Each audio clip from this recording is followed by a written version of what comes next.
महाराजागंज आजमगढ़ भैरव धाम मंदिर का सौंदर्यीकरण इन दिनों चर्चा का विषय बना हुआ है। प्रदेश सरकार से धनराशि स्वीकृत होने के बावजूद 1 वर्ष बीत जाने पर भी यहाँ सौंदर्यीकरण के बजाय ध्वस्तीकरण नहीं दिखाई दे रहा है। सरोवर की सीढ़ियाँ कहीं 6 इंच तो कहीं 1.5 फुट ऊंचाई पर बनाई गई, जिससे श्रद्धालुओं को चढ़ना उतरना कठिन हो गया। सुरक्षा के लिए लगाई गई स्टील की रेलिंग भी हटा दी गई है। क्षेत्रीय समाजसेवी विष्णु मिश्रा ने नगर प्रशासन से सूचना के अधिकार के तहत हिसाब मांगा, मगर जानकारी अब तक उपलब्ध नहीं कराई गई। भ्रष्टाचार के आरोपों से जुड़े वीडियो सोशल मीडिया पर वायरल होने के बाद जब मीडिया पहुंची तो धर्मशालाएं और शौचालय टूटे मिले, वहीं अधूरा हॉल और कुछ टीन शेड दुकान ही नजर आई। नगर प्रशासन और पंचायत अध्यक्ष से संपर्क की कोशिश नाकाम रही। फिलहाल भैरव धाम का सुंदरीकरण सवालों के घेरे में है। अपना परिचय दीजिए आप। मेरा नाम विष्णु मिश्रा है और महाराजगंज ब्लॉक का ही रहने वाला हूँ और पेशे से अधिवक्ता हूँ। सिविल कोर्ट आजमगढ़ में प्रैक्टिस करता हूँ। आपने सोशल मीडिया पे एक पोस्ट किया था जिसमें आपने लिखा था भैरव बाबा के बारे में कुछ, उसके बारे में बताइए आपने क्या लिखा था और क्यों, मतलब ऐसा क्या है उसके बारे में जानकारी। ऐसा है कि जो नए नगर पंचायत अध्यक्ष हैं, जब चुनाव हुआ वो चुन के आए और इस वादे के साथ आए थे कि मंदिर का जो है जीर्णोद्धार करेंगे।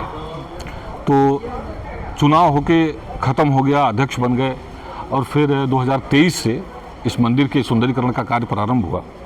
उसमें कुछ बजट भी आया, लगभग 4.25 करोड़ के आसपास, और 2 साल हो गया है। काफ़ी लोग जो यहाँ आते हैं वो लोग लगातार इस पर विरोध कर रहे हैं कि भैया आप सुंदरीकरण का काम करवा रहे हैं लेकिन सुंदरीकरण दिख नहीं रहा है। 2 साल का समय बीत गया है।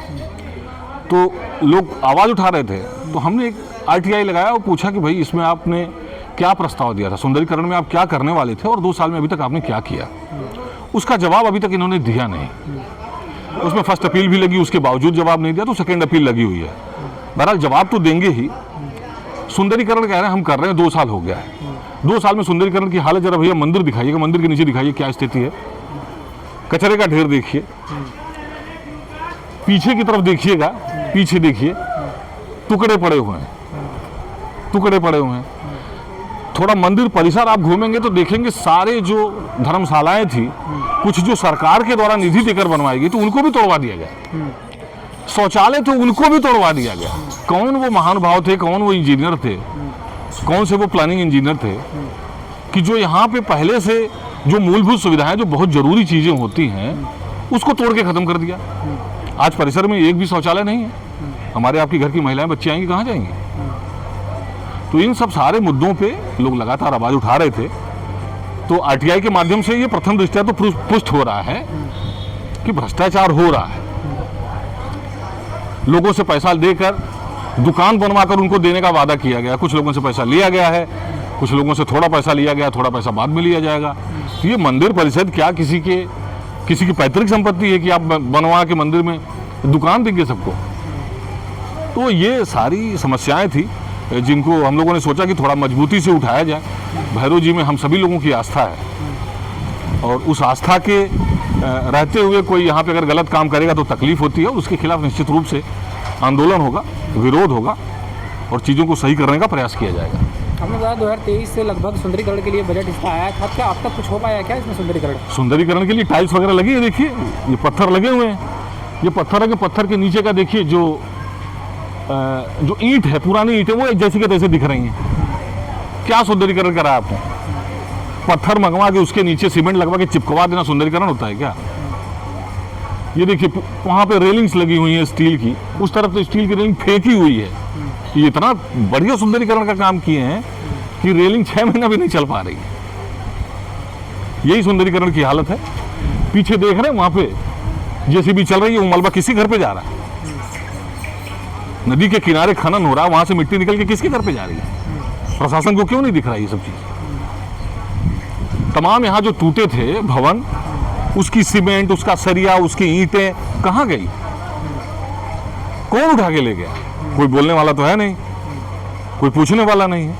तो विरोध तो किया जाएगा। इन्हीं सब सारे मुद्दों पे हमारा विरोध है। तो क्या मांग कर रहे हैं आप लोग, मतलब क्या मांग ये है कि आपने जो भी किया, जो भी खर्च किया और जो धन आया वो पब्लिक करिए, लोगों को बताइए। ये काम मत करिए कि मैं धीरे से सब कुछ कर लूँगा, कमा भी लूँगा, भ्रष्टाचार भी कर लूँगा और अपना सीना पीट के कहूँगा मैं बहुत बड़ा भैरव जी का भक्त हूँ, तो ये नहीं हो पाएगा। ये परिसर में बताया जाता है कुछ रेंट पे कमरे भी दिए जाते हैं, तो ये क्या? रेंट पे कमरे कहाँ दे रहे हैं भाई? लोगों से पैसा लेके बनवा के उनको दे रहे हैं, तो अब रेंट की बात कहाँ रह गई? आप लॉजिक लगाइए, आपने हमसे पैसा लिया और हमको आपने कहीं कुछ बनवा के दिया, तो रेंट किस बात का? किस बात का रेंट लेंगे आप हमसे? हाँ, उस पर तो हमारा मालिकाना हक हो गया ना भाई, हमने पैसा दिया, आपने हमको बनवा के दिया, तो रेंट कहाँ से लेंगे आप?